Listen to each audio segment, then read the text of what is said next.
Alrighty, good morning, people of the world. It has been a while since I have done that. My name is Isaiah Aneni, and this is the Isaiah Aneni Show. Yeah, name change. It's been a little while, but we got the name change.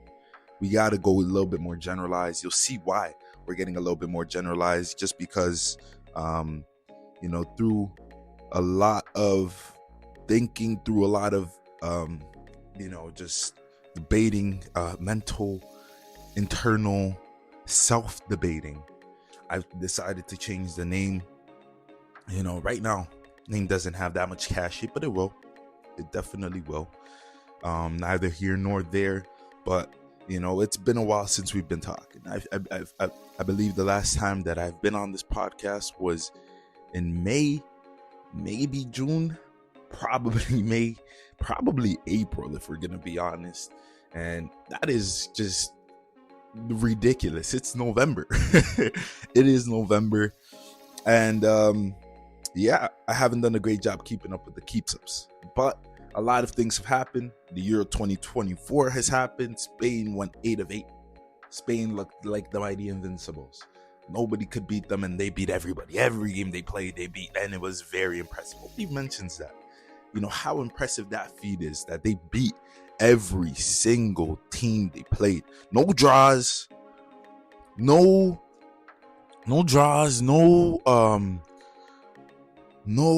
like extra time. Well, there was, I feel like, no penalties. That's what I want to say. No penalties, nothing. Just wins. And that's just impressive, really impressive. It hasn't been done in a while, if ever. Lamine Yamal has burst out onto the world scene. Everybody's seeing him as the star boy that he really is. Really great player. And playing great for Barcelona. Barcelona is flying high. I feel like I'm gonna, as I'm restarting this, there's gonna be a whole segment just on Barcelona, just on the Raptors, and just on the Eagles. And that will be for the Thursday episode. Right. And I say that because the Eagles are playing the Commanders this weekend. It gives me a little bit more time to I'll let you guys sink it in, and I'll give out my predictions and all of that for all my teams on Thursday. But for this episode, a little bit more of a get back episode. I want, just recap, catch up, see where we're at in the world, see where we're at in the sports world, in the real world, and, get back with you guys because it's been a minute. And also I do want to have guests back on the show and all of this and all of that, but I just wanted to get this episode right back out there. So it's like, you hear my voice again, because it's been a while, right? So where do we get started? First off, I want to say, with this new show kind of be revamped, I kind of think I was limiting myself with just sports, even though I love sports, and I will continue. This Game Time Gazette will always be in my heart, but the Isaiah Aneni Show will be a little bit different. We're going to talk a lot of sports for sure, but we're also going to talk about a lot of world things. Maybe we talk about some TV show that I like, you know what I'm saying? We talk about a movie that I like. We talk about something like that. And I don't think I'm gonna get too political on here. I don't really know too much about politics. I really try to stay out of all of that. It's like, are you being educated if you're not talking about politics and this and that? I mean, we all have our fortes and our niches and things that we enjoy to do. And I mean, arguing about just politics is just real boring to me. I understand that it's, a lot of things that just affect things that go on in our lives. But for me, sports, TV shows, movies, music, a lot more onto the entertainment side of life. I like joy. I like, let's spread some love. And that's what the Isaiah Aneni Show revamped is what's going to be. We're going to be spreading a little bit more love into this world every single day we get on the mic. That is going to be my type of mission to the world, right? Every company got a mission statement, and that is Isaiah Aneni Show mission statement. Going to spread a little bit more love into the world every single day I can. All right, cool. So let's start talking about the Penguin. Penguin, a show that just finished. It's the DCEU first type of. I know they had the Batman movie. Matt Reeves is, he was the director on both the Batman movie and the Penguin, but this is the first one of the kind of the DCEU, the James Gunn type of, hands-on, because when James Gunn took over, okay, let's clean the slate a little bit. And let's explain. So, James Gunn used to work for Marvel. He was the number 2 under Kevin Feige, and he did a great job over there. Marvel did a great job, hands-on on everything. Every single project from, I believe, Iron Man all the way to Endgame, right? And the thing that he spearheaded, the thing that is remembered the most by fans for James Gunn, the thing that he took most pride doing in, was the Guardians of the Galaxy, right? And the Guardians of the Galaxy, if you don't know, is they don't have any superhero with crazy powers. They don't have any kind of pizzazz on them as a superhero team. They're not the Avengers, right? But at the same time, they still got 3 or 4 movies, all bangers, great stories. I mean, at the end of the day, James Gunn knows how to make superhero movies. He knows how to tell a story. He knows how to convey that story to the fans. You're gonna feel it, and boom, you're gonna like it.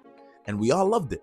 Guardians of the Galaxy is something I feel like is majority of the people in the world just love it, right? That's why they had 3 or 4 movies for a band of, I don't like this in the Guardians of the Galaxy, but it does help the point when I'm saying that they're not as popular as you would think. The way, from the comic books to the movies, James Gunn just did a phenomenal job just conveying that story and just making them much better, right? It's not that he did anything special, but he just knows how to make the superhero movies, right? And yeah. So James Gunn, because of his great job done at Marvel, DC's been having a lot of down years, takes over in DC, right? Takes over from a guy named Zack Snyder. And Zack Snyder, he had good intentions. He had great intentions, honestly. We're not going to sit up here and say his intentions weren't great, but the movies just were not good. The movies just were not good. He has this kind of edgy kind of feel, edgy kind of vibe, and he kind of tried to add that edgy kind of vibe to every single movie. And it would have worked. It would have worked. It just didn't. The casting wasn't the best. I mean, Superman was Henry Cavill. That was like, bro, Henry Cavill is Superman. In our modern world, Henry Cavill is Superman. That was the one that was like, okay, that was an easy casting. But everybody else, maybe Gal Gadot as Wonder Woman was a great casting as well. But everybody else was a little bit spotty. The stories in theirs was a little bit spotty. It wasn't because the planning was off or anything of that nature. It's just, you try too hard sometimes, and not that he tried too hard, but because we seen at the end of it, after it got canned and everything, we seen the whole kind of vision board that Zack Snyder set up for himself and all his movies, and we looked at it, and it was, the story itself was, hey, I'd like to watch that, but it was just the way that he presented it was a little bit. There was another show that he was another movie kind of series that he was tasked on delivering. It was the Netflix one. I forget what it's called now, but it's just not great because it kind of has that. It focuses so much on the visuals. It looks great. It looks awesome. It's like the Star Wars kind of region where it's not Star Wars and it's not Star Trek. It's like he tried doing one where it's like kind of in the middle. It's like, it looks awesome. Visually, this is a 10 out of 10. Like the graphics, the lightsaber battles or whatever, choreography, all of that. And, it just looks awesome. but the stories were just lacking. There's just something missing that I feel like he put so much thought into. Okay, this has to look the best, and not the story itself, where the story just lacks. And a man like James Gunn comes into DC and he takes over. And in my opinion, I like the DC characters a little bit more than the Marvel characters, right? So the DC characters have a little bit more flair to them. DC characters, in my opinion, because they haven't been explored as much as the Marvel characters yet, there's just so much more possibility. I mean, you got Green Lantern there, that they butchered Green Lantern for years. Like the one with he's Deadpool now. Ryan Gosling? No, not Ryan Gosling. Forget his name. The one with Deadpool now. It's not bad. It wasn't bad. It wasn't bad. It was pretty bad. You know what I'm saying? Because it just didn't have that type of structure. I mean, you watch the Flash movie that came out a few years ago, I think a year or two ago. That one was horrible, man. That one was horrible. And it's because he was doing too much. You know, they had the Flash versus himself, like the future version of himself. And it was, you know, the graphics and that were, you know, I mean, shaky, to say the least. Shaky. When they could have just done the simple, I mean, foolproof. You do this, you get a good movie. The Flash versus the Reverse Flash. Like, let's go back to his origin story, as this is an origin movie. We do the Flash against his all great nemesis, the Reverse Flash. That was I was expecting coming into that movie, right? And I promise you, if they did that, would have been 10 times better. You know, the Flash against the Black Flash, and then it turned out to be himself, and then it was a lot. It was a lot. And you know, not everyone is somebody that read the comics, and you know, even the people that read the comics ain't like the movies. So that's the thing, because they're not like comic book accurate. You know what I'm saying? You're trying to add all this information overload, and then it just doesn't make sense, and then it's just like, it wasn't done great. But I say all of that to bring it to my point where James Gunn just simplifies everything in a way. I don't know how to explain it, but he just, man, this is the story, this is the start, this is the middle, this is the end, and this is how good it's gonna be at the end. And it's just, he knows how to tell the story. So this Penguin show, you know, first few episodes, banger, banger, banger, banger, banger. As you get deeper into the series, it gets better. It just gives you hope for the future of the DCEU. You got Superman coming up early 2025. I think we're gonna get a trailer around Christmas time as well for that. I'm super excited for that, because it's like Superman has been done so dirty. I haven't seen one good Superman movie in my entire lifetime. I know that they're gonna say, you know, that 80s or 90s. No, I think it was in the 80s that they made that Superman with why am I forgetting everybody's name? But that 80s version of Superman was the best one. Oh, that one was done great. Even that one, I haven't watched it because it's so old. You know what I'm saying? I watched the Man of Steel one, and when I first watched the Man of Steel one, it wasn't bad, but it wasn't great. But I'm excited for DCU's new Superman, James Gunn's new vision, because he just knows how to tell the story. All right, let me stop getting derailed and just finish this thought I have about the Penguin. So the Penguin, you know, as the show kept going on, it kept getting better. I had a comment, you know, for that episode 7. As soon as it started, and like it showed him as a young kid with his brothers, his 2 brothers, and his mom in the house. And I mean, I'm telling you, the first 10-15 seconds of the show starting, like, you know, he's over there having a conversation. No, let's say 30 seconds. Over there having a conversation with his mom, this and that. And then boom, his brothers come in. And the way he just looks at his brother, I'm like, damn, he's going to kill his brothers. Because that's the whole thing that, you know, through the whole season, they were talking about, okay, his brothers were dead, this and that, this and that. The episode before that, they were down in the sewers, and he was looking at that sewer drain thing, door, whatever. And he was looking at it like, you know, like he remembered something, this is, and he was talking about, the city took his brothers away, this and that. And, as I was watching that episode 7, I'm like, damn, he's gonna kill his brothers, right? And okay, that's one thing I want to say. The Penguin did a great job of, man, this is our protagonist, right? This is our main character. At the same time, they wanted him to be loved, but they did not want you to forget that he is a villain, throughout the whole series, because obviously, this is a villain TV show. You don't want it to be like, oh, okay, we're going to make this guy, so beloved and this and that, when at the end of the day, he's not a good person. He's not a good character. The Penguin's pretty evil. And, his mom hates him. You know what I'm saying? Like he's kind of the devil in human form. That's what he tries to be. He doesn't care about nobody but himself, and pretty selfish character. But at the end of the, you want to root for the Penguin a little bit against Sophia Falcone. Like, oh yeah, you gotta win this. You want him to root. You want him to get to the top. But and then you catch yourself a little bit there. Like, ain't he the villain? Like, he's the villain, and the show is the one that reminds you with that. The show is the one that reminds you, ain't he the villain? Isn't he the one that's doing all of this? And it did a great job of doing that. Just for example of that, last episode 8, the one that happened this past Sunday.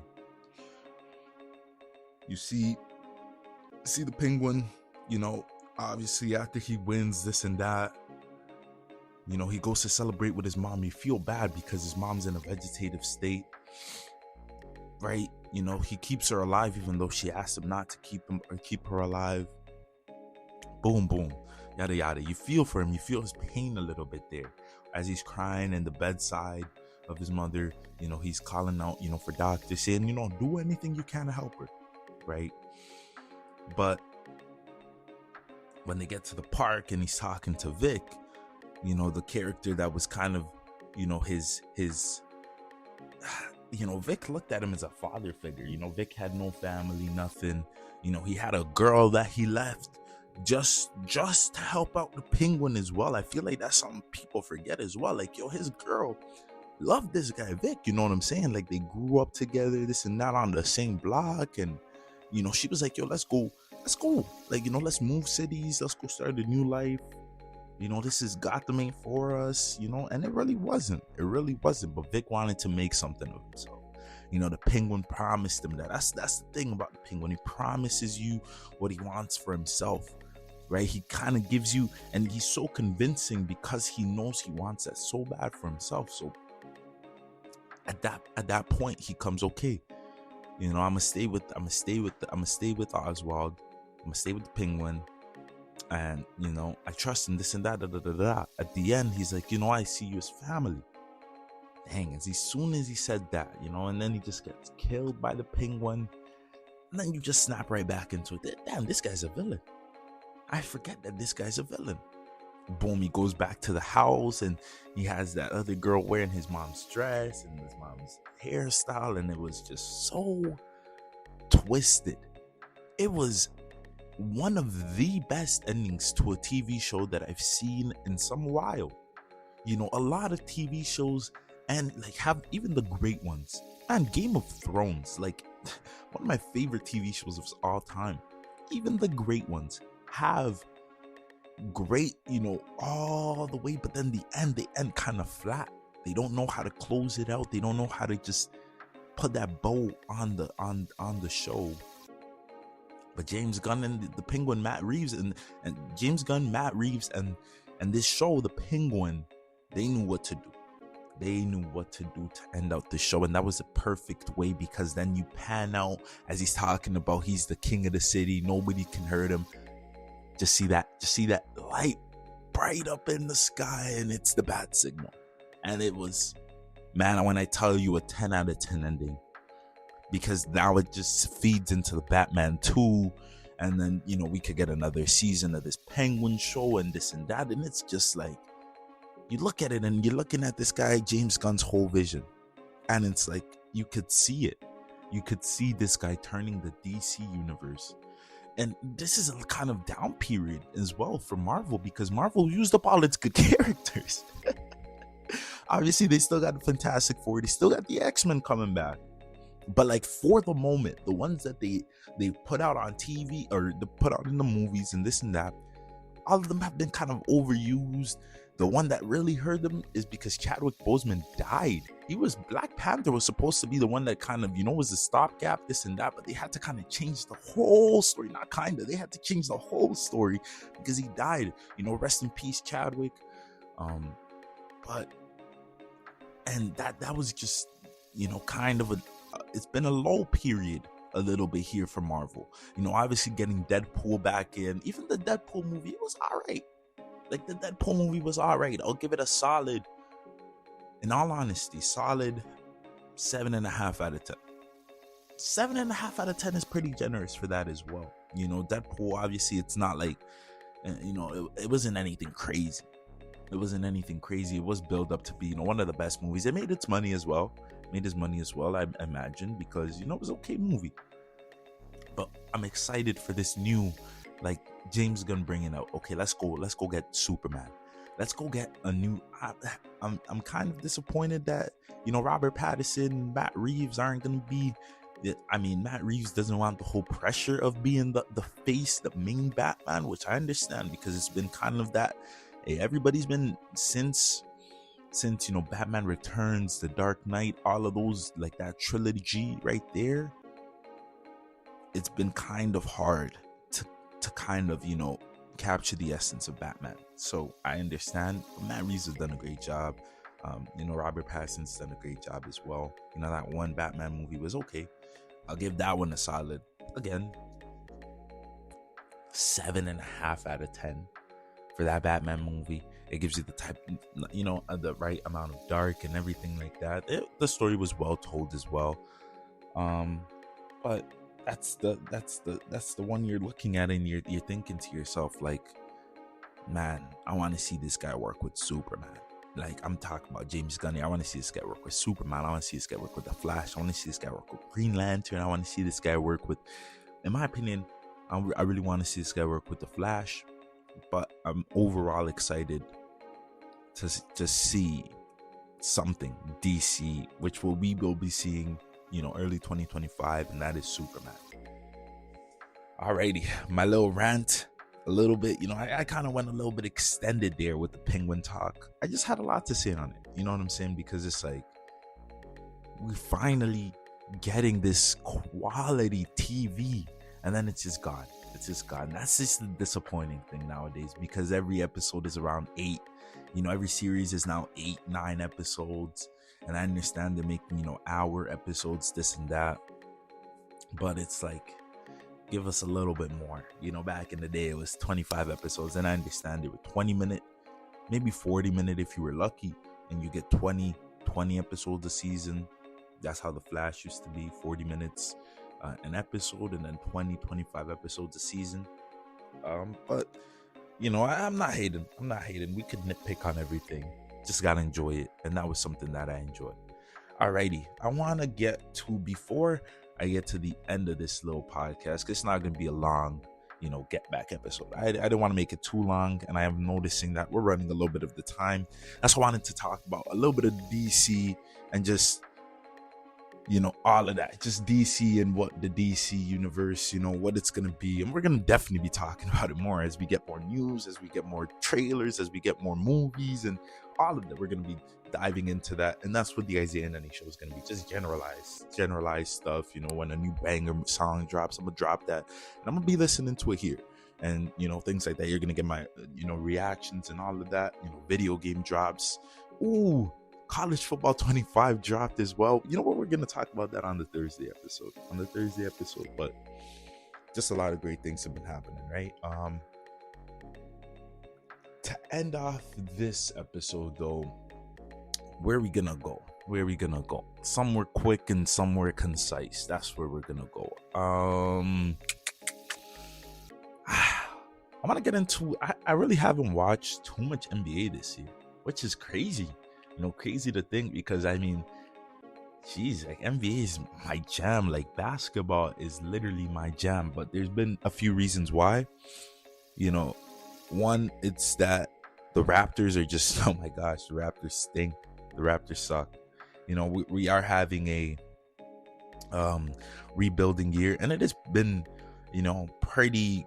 I haven't watched a lot of the games. I watched one or two. I watched the game against the Cavs. I mean, we got destroyed. That was opening night. The Cavs have done great, but we got destroyed.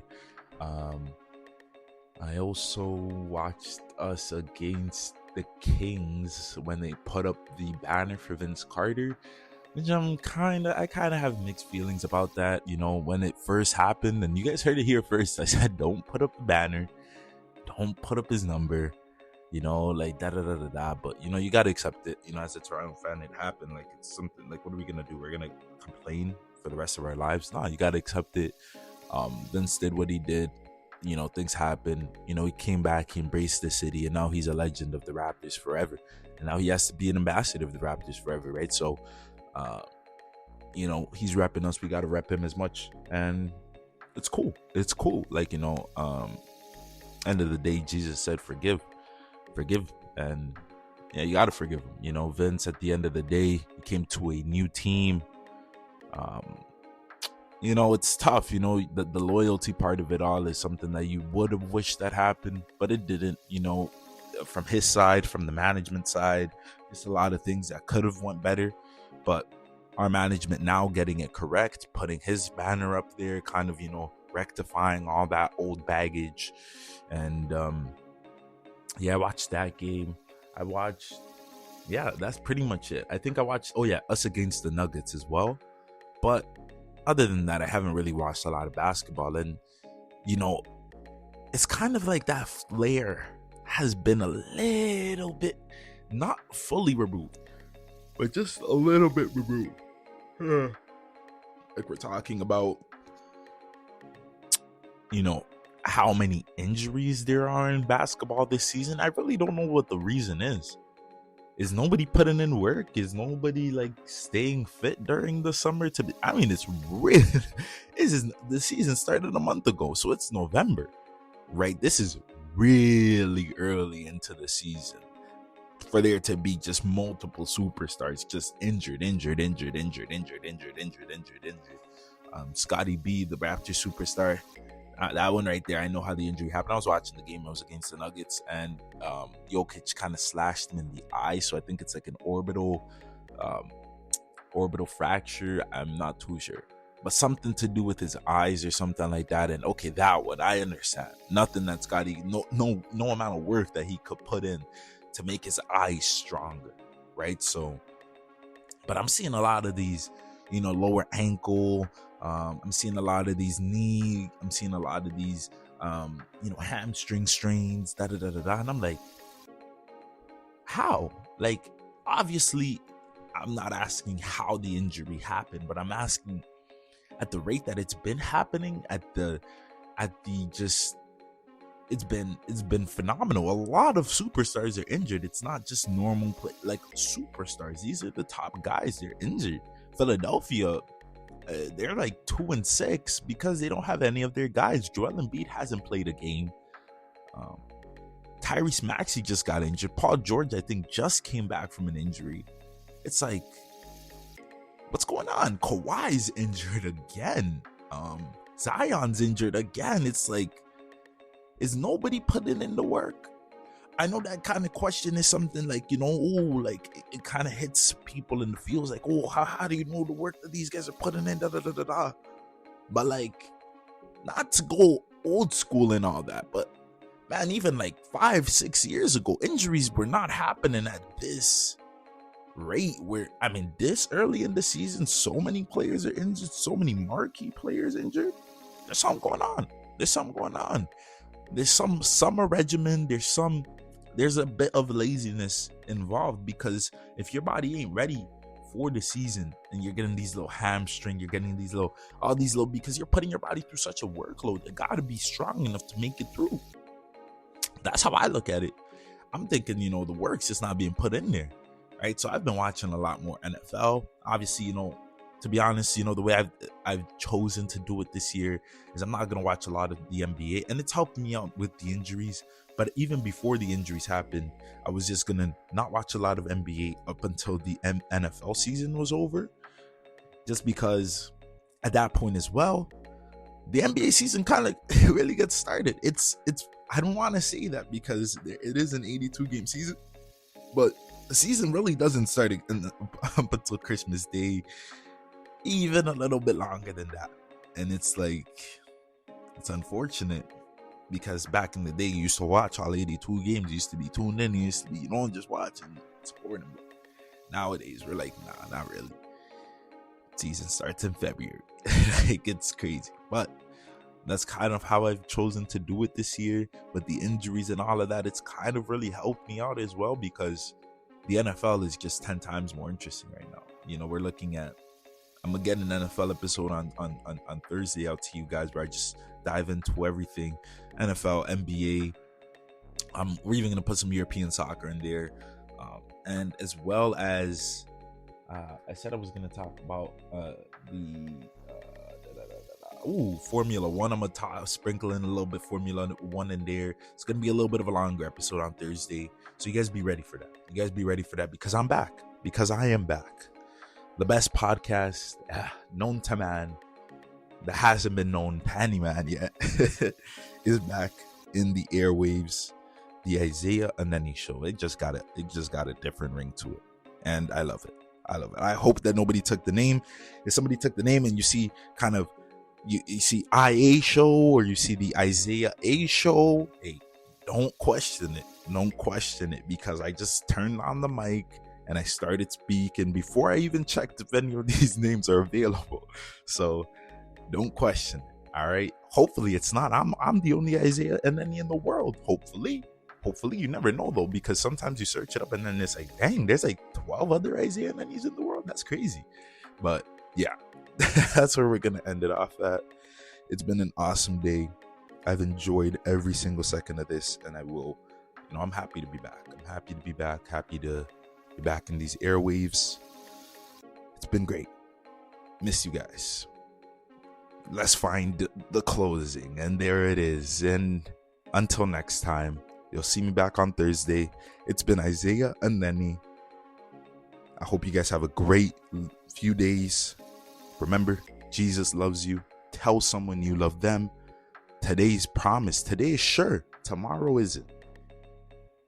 Let's live in the moment. And with that, I'll send you guys off. It's been cool. Peace. All right, if you're reaching this point, like the notorious B.I.G. says, it's the end. What else you want me to do? All I want you to do is leave a like, leave a comment, review wherever you're listening, and follow me on all social media. I appreciate you for listening. Thank you. And then on to the next. Goodbye.